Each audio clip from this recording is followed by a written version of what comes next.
السلام علیکم ارادت، خیلی مخلصیم، شکریم، فردتون بشم، صبحتون بخیر.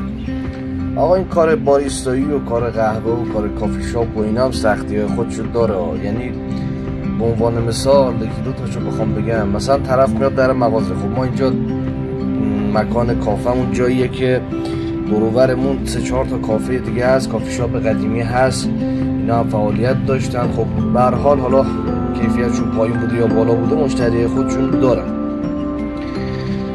آرزم خدمتون که ما خب یه قهوه داریم، یه آب داره کنارش، یه شربت داره کنارش با شکلات.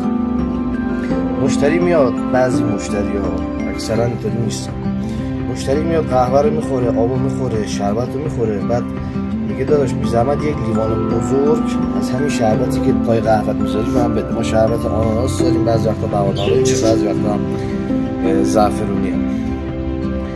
میگم اوکی داداش حله، یخ میندازم تو لیوان بزرگ براش شربت میریزم، بعد که میخوره و میاد حساب کنه، مثلا ما هر یه شات قهوه تکو یا همون سینگل رو میدیم 45 تومن، دوبلش رو میدیم 50 تومن.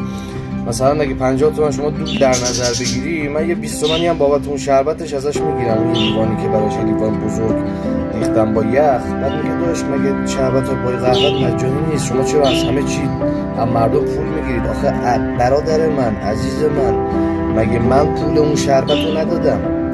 اون یه دونه ای که من دارم کنارش بهت میدم اون خود رایگانه، اون رو من گذاشتم که شما مزه دهنت عوض بشه، شما به قول معروف اون شیرینی اون تلخیه رو بشوره ببره. هرچند که خیلی اصلا دوست ندارم، میگن میخوام تلخیش پای دهنم بمونه.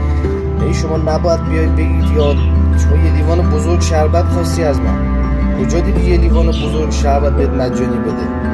بابا اون دوران مجانی و دوران لطف و دوران این چیزا گذشت. الان داری 17-18 تومن اجاره میدی، باید در بیاری. اگه بخوای اینطوری کار کنی داش جب روک دارم میگم، 2 ماه 3 ماه نهایت تا 4-5 ماه دیگه یالله ماشاءالله باید جمع کنی بری. یا مثلا الان جوری شده خب دیگه اکثرا رسید نمیگیرن دیگه، همه براشون SMS میاد و ما رسیدم که میدیم به کسی، میگن داش من رسید نمیخوام، رسیدشو میذاره رو میز میره.